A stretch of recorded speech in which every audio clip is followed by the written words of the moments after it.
믿음으로라고 하는 말씀이 있어요. 믿음으로. 믿음으로. 그럼 가장 기본이 되는 것이 믿음인데, 구원도 믿음으로 시작이 되는 거죠. 주 예수를 믿어라. 그리하면 너와 내 집이 구원을 얻으리라. 또 하나님의 사랑을 받아들이는 것도 믿음으로. 하나님이 세상을 이처럼 사랑하사 독생자를 주셨으니 누구든지 예수님을 믿으면 구원을 얻는 것. 믿음에 대한 이야기가 있어요. 그런데 이 모세는 믿음으로라고 했습니다. 여러분도 오늘 믿음으로 설교를 듣고 믿음으로 살게 되길 주의 이름으로 축원합니다.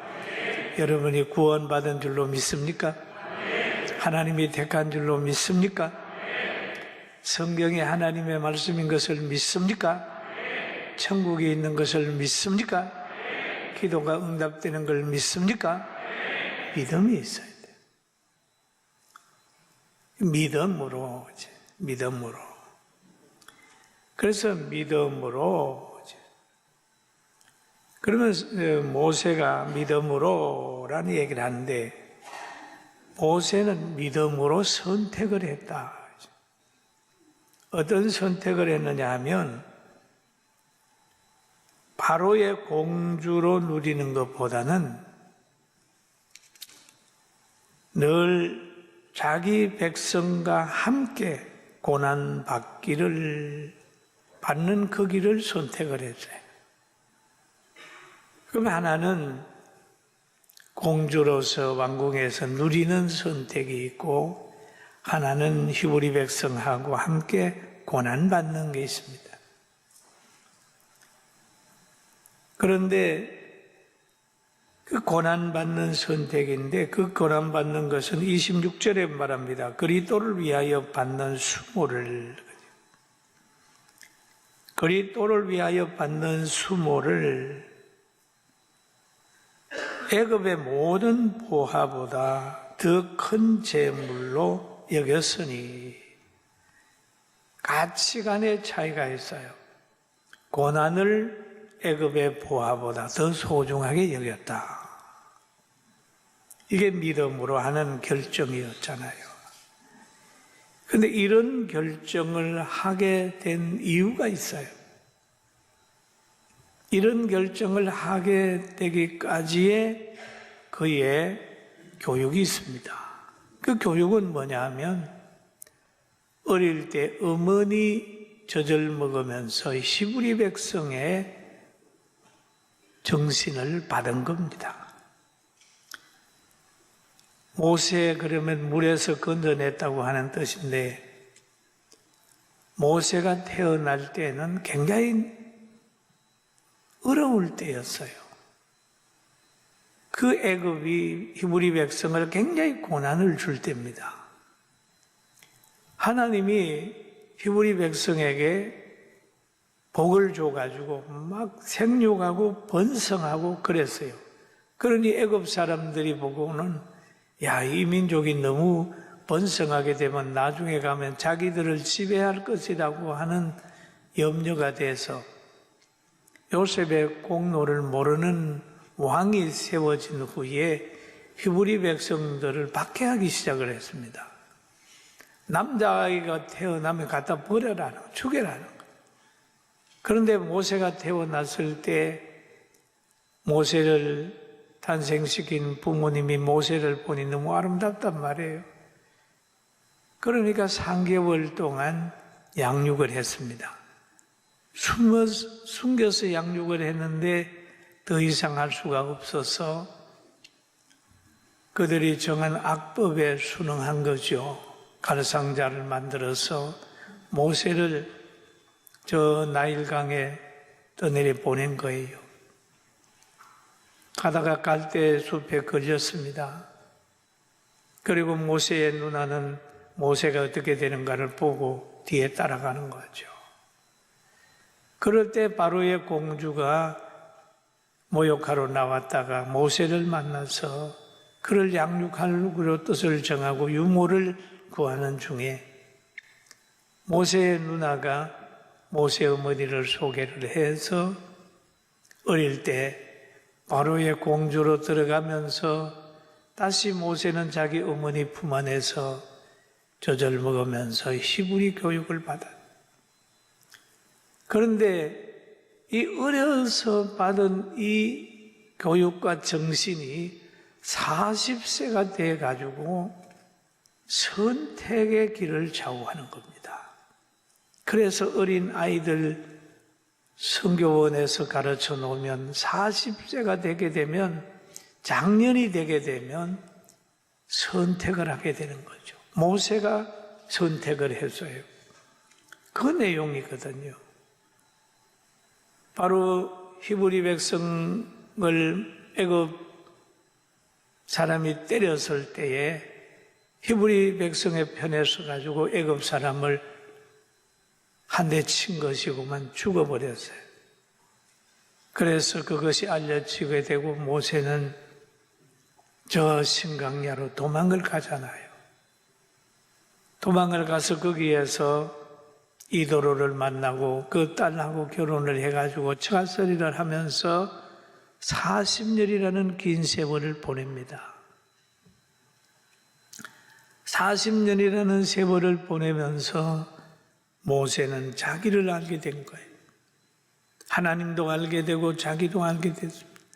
자기를 알게 되니까 80세에 꿈이 없어져 버렸어요.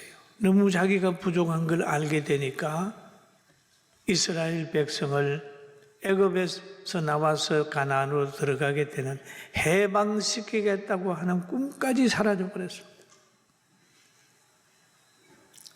그런데 이런 모세를 하나님이 만나 주셨어요. 80세였어요. 80세 모세를 하나님이 부르셨습니다. 어떻게 불렀느냐? 모세야, 너 저 히브리 백성이 애굽에서 부르짖고 있으니까 그들을 해방시켜야 된다고 부르실 때에 뭐라고 얘기를 하냐면, 모세가 오 주여 보낼 자를 보내주세요. 나는 부족합니다. 보낼 자를 보내주세요. 출애굽기 4장 13절에 그렇게 얘기를 하잖아요. 자신이 나이가 지금 80이 되게 되니까 꿈도 다 없어져요. 그런데 하나님이 그때 모세를 불러서 이스라엘의 가나안으로 인도자 하는 그런 사역을 그에게 맡겼습니다. 그는 출애굽기 3장 11절에 그렇게 얘기를 합니다. 모세가 하나님께 이르되 내가 누구이기에 바로에게 가며 이스라엘 자손을 애굽에서 인도하여 내리까? 내가 누구이기에? 왜? 그는 왕궁에 살았기 때문에 그 애굽에 대해서 너무 잘 압니다. 바로에 대해서도 잘 압니다. 자기가 가가지고 그들을 이끌어낼 이스라엘 백성을 이끌어낼 수 있는 힘이 없다는 걸 알게 되는 거예요. 내가 누구이기에? 병력도 없지요, 젊음도 없지요, 뭐도 없지요. 그런단 말이에요. 그렇게 얘기를 하니까 하나님이 말씀하시기를 내가 반드시 너와 함께 있으리라. 너가 그 백성을 애굽에서 인도하여 낸 후에 너희가 이 산에서 하나님을 섬기리니 이것이 내가 너희를 보낸 증거니라 라는 얘기했어요. 내가 너와 함께 있으니라. 내가 너와 함께 있으니라. 가장 중요한 건 하나님이 누구와 함께 있느냐에 따라서 성공과 실패가 결정이 돼요. 할렐루야. 이 성경의 역사를 보면 전쟁의 역사예요. 다툼의 역사예요. 그런데 모세도 이스라엘 백성을 인도해야 될 때는 이건 애굽의 권력을 지배해야 되는 거죠. 그런데 전쟁을 보면은 악한 사람이 나타나서 선한 사람을 괴롭힐 때에는 더 악한 사람을 보내서 그 사람을 또 징계하게 되고 계속 이렇게 하나님의 역사를 하는 거예요. 그런데 모세 역시도 이스라엘 백성을 해방시킬 때 피를 흘렸어요. 그런데 모세는 모세의 칼에, 모세의 어떤 군사에 의해서 애굽이 피를 흘린 게 아니고 하나님의 역사로, 하나님의 군대로 인하여 애굽의 장자가 다 죽어버렸습니다. 애굽 사람의 장자가 죽으니까 항복을 하는 거죠. 그래서 이스라엘 백성이 광야에서 나옵니다. 그런데 이런 하나님이 모세를 40년 동안 애굽에서 양육하시고 교육하시고 또 40년 동안 광야에서 훈련시키시고 양을 치면서 살게 하시고 40년 동안은 이스라엘 백성의 지도자로 지금 하나님이 서고 있습니다. 사랑하는 성도 여러분, 우리들도 나에게 관계없이 하나님이 부를 때 하나님 의지하고 좋은 환경 만들어내게 되기를 주의 이름으로 축원합니다. 할렐루야. 그리고 이 모세를 보면은 민수기 12장 3절에 우리 한번 같이 읽어볼까요? 이 사람 모세는 온유함이 지면의 모든 사람보다 더하더라. 그래서 온유함이 그랬습니다. 이 온유함의 품성은 하나님이 가장 기뻐하는 품성이에요. 온유한, 여러분 가격한 사람 되지 말고 성령의 역사로, 성령의 열매로 온유하게 되길 주의 이름으로 축원합니다. 온유해야 돼요. 다윗 왕이 여호와 앞에 들어가 앉아서 이르되 주 여호와여 나는 누구이오며, 나는 누구이오며, 나는 누구이오며 내 집은 무엇이기에 나를 여기까지 이루게 하셨나이까. 나도 별거 아니고 내 가문도 별거 아닌데 하나님이여 어찌하여 나를 왕으로 삼으셨습니까? 겸손함이 있잖아요. 모세가 온유함이 있었다면 다윗 왕은 겸손함이 있었어요. 우리도 모세와 다윗 같은 열정과 품성으로 존재의 가치를 깨닫는 사명자로 살게 되길 주의 이름으로 축원합니다. 하나님, 내가 무엇이가의 시기에 나를 구원해 주셨습니까?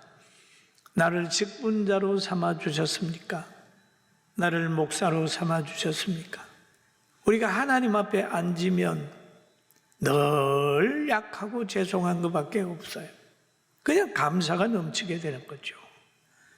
그리고 우리 성도들은 자신의 존재의 소중함을 알아야 됩니다. 나는 참 소중한 사람이다.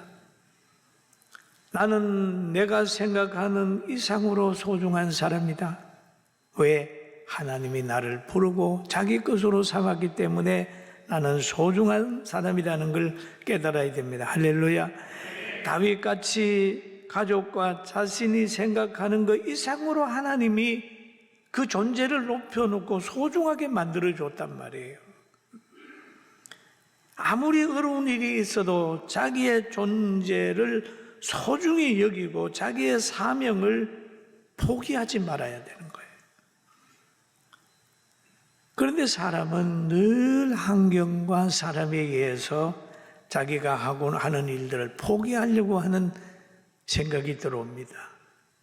한번 실패한 사람은 지난번에도 실패했는데 나 또 실패하면 어떻게 되지? 실패에 대한 두려움 때문에 뭘 못해요.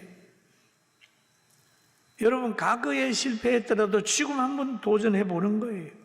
할 수 있다. 작은 일을부터 성공해 보면은 큰 것을 할 수 있는 힘이 자꾸 생기는 거예요. 왜 소중합니까? 마태복음 28장에도 그러잖아요. 내가 세상 끝날까지 너희와 항상 함께 있으리라. 나는 약하지만 주님이 함께 있으니까 나는 너무 소중한 사람이다. 이사야서 43장 1절에도 보면 그러잖아요. 야곱아 너를 창조하신 여호와께서 지금 말씀하시느니라. 이스라엘아 너를 지었으니까 이제 말씀하시느니라. 너는 두려워하지 말라. 두려워하지 말라. 여러분 따라 두려워하지 말라. 두려워하지 말라. 그러잖아요. 우리는 소중한 사람이고 하나님 말씀하셨잖아요. 두려워하지 말라. 내가 너를 구속하였고 내가 너를 지명하여 불렀나니 너는 내 것이라. 얼마나 귀해요. 물건도 짐승도 어떤 사람에게 속해 있느냐에 따라서 더 소중히 여김을 받습니다. 역사 속에 보세요. 경배하는 데 가보면 이거는 누가 쓰던 것입니다 라고 생각하면 더 귀히 여김을 받잖아요. 지난번에 어떤 분 보니까 아브라함 링컨의 사진, 부부간에 찍은 사진이 엄청 비싸게 팔리더라고요. 매덕되잖아요. 소중하다. 하나님이 택한 건 소중하고 또 위대한 사람에게 속해 있던 물건이 소중한 것처럼 우리는 하나님에게 속해 있기 때문에 누가 뭐라 그래도 소중한 존재입니다. 할렐루야. 그럼 이 소중한 존재를 깨달았으면 우리는 고상하게 만들어 가야 된다는 거죠. 고상하게 살아야 돼요. 함부로 살아서는 안 돼요. 고상한 인격, 훌륭한 인물로 자라가야 된다. 신령하게 자라가야 되는데 신령한 사람이 왜 귀합니까? 고린도전서 2장 15절에 보니까 신령한 자는 모든 것을 판단하거니와 판단하나 자기는 아무에게도 판단을 받지 아니하느니라 라고 얘기를 하죠. 그러면 소중한 사람이 되었으면은 인간관계도 평안하고 아주 고상하게 살아가야 되는데 이 고상하게 살아가려고 하면 서로 간의 가치를 알고 말부터 따뜻하게 해야 된다는 거죠. 저는 잠언서를 읽다가 잠언서 21장 9절을 한번 읽어봤습니다. 우리 한번 같이 볼까요? 다툼이 있는 여인과 큰 집에서 사는 것보다 움막에서 사는 것이 나으니라. 큰 집에 살면서 다투는 것보다 차라리 움막에 살면서 화목하게 사는 게 좋다는 거죠. 그렇다고 무슨 큰 집을 버리고 움막으로 가라 소리는 아니에요. 그만큼 화목이 중요하다는 거예요. 마른 떡 한 조각만 있고도 화목하는 것이 육선이 집에 가득하고 다투는 것보다 낫다는 얘기죠. 또 여기에서만 얘기하는 게 아니라 25장 24절에도 그 얘기를 해요. 다투는 여인과 뭐라고 그랬죠? 큰 집에서 사는 것보다 움막에서 혼자 사는 것이 나으니라. 다툼이 불행의 씨앗이잖아요. 그러면 남자는 아내를 사랑하고 아내는 남편을 존중하고 다투지 마라. 부부간에 다투지 마라. 다투면 아무리 많은 재산이나 아무리 큰 집에 살아도 의미 없다. 그리고 이 사랑하고 존중하고 서로 관계를 고상하게 만들어 간다. 경우에 합당한 말을 하라는 거죠. 이렇게 말하는 저도 때로는 경우에 합당한 말을 해야 되는데 못할 때가 있어요. 왜? 단어 선택이 잘못되면 서로 간에 오해하고 힘들 수가 있잖아요.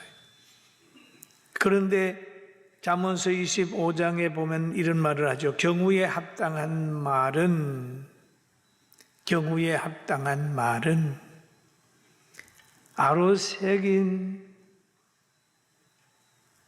온 은정반의 금사가 같다. 금사가 같다. 여러분, 남편에게 합당한 말, 아내에게 합당한 말, 부모에게 합당한 말, 신자로서의 합당한 말, 자녀로서의 합당한 말, 이 합당한 말, 이 말을 많이 가지고 은정반의 금사가를 가득 담는 지혜가 있기를 주의 이름으로 축원합니다. 그러면 여기에 하나님이 사용하면 무한 가능성이 있다. 하나님이 사용하면 엄청난 축복이 있다. 성경에 영접하는 자, 그 이름을 믿는 자들에게는 하나님의 자녀가 되는 권세를 주셨으니, 하나님의 자녀. 그 하나님의 자녀로 살게 되면은 어떻게 되느냐 하면 옛사람을 벗어버릴 수 있다는 거죠. 뭘로? 성령으로, 하나님의 말씀으로.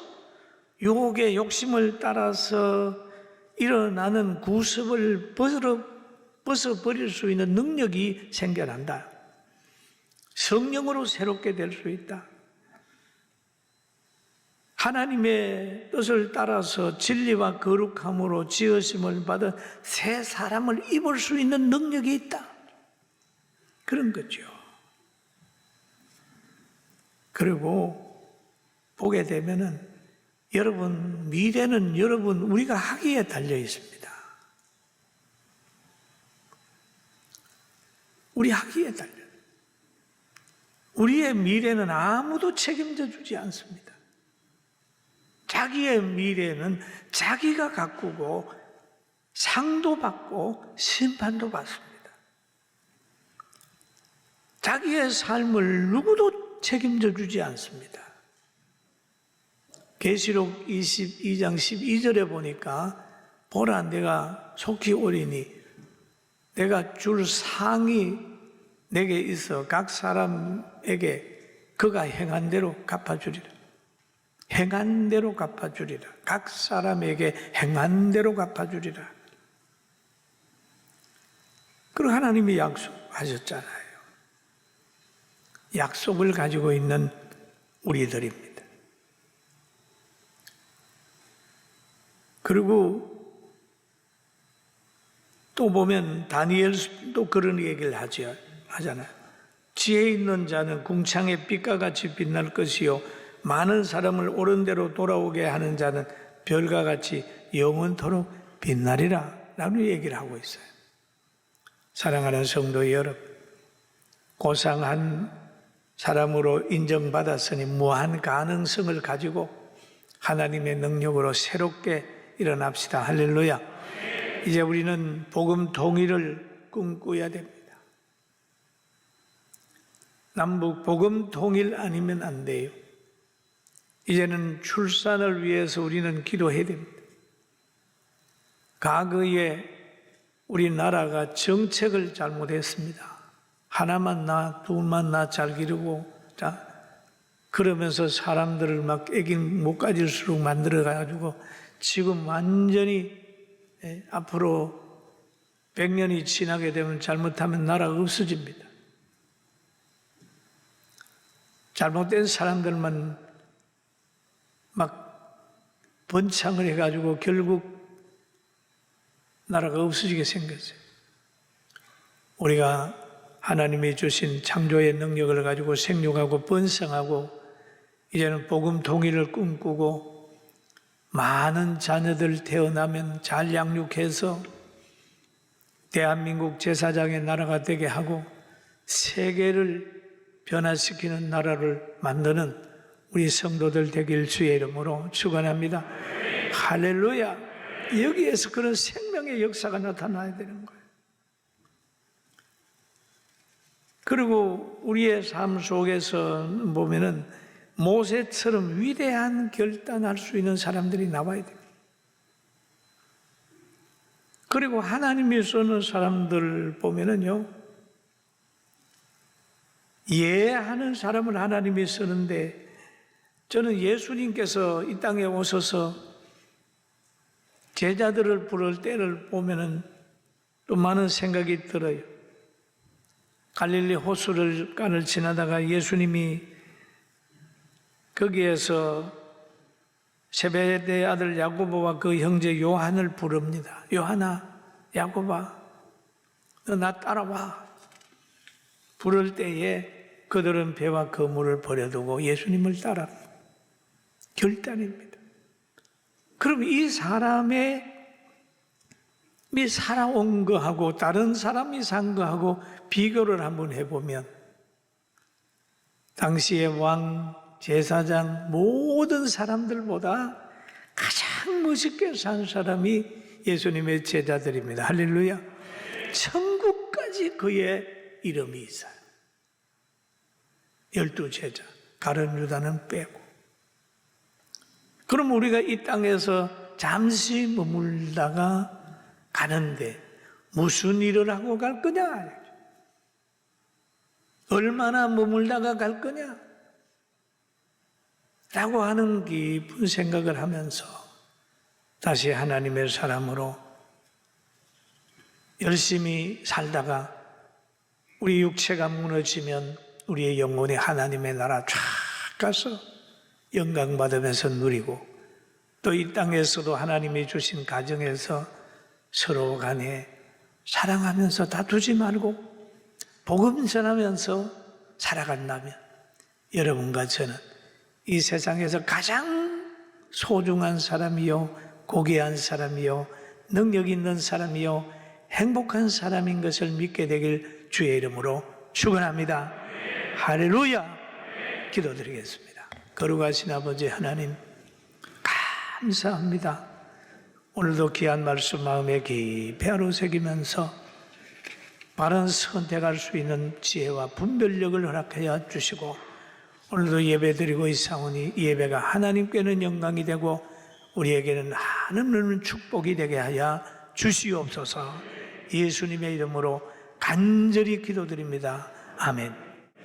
지금은 우리 주 예수 그리스도의 은혜와 하나님 아버지의 그 크신 사랑하심과 성령님의 감동, 감화, 충만 내조 교통하심이 사랑하는 성도들과 귀한 가정과 모든 심령 위에 지금부터 영원 무궁토록 함께 있을지어다.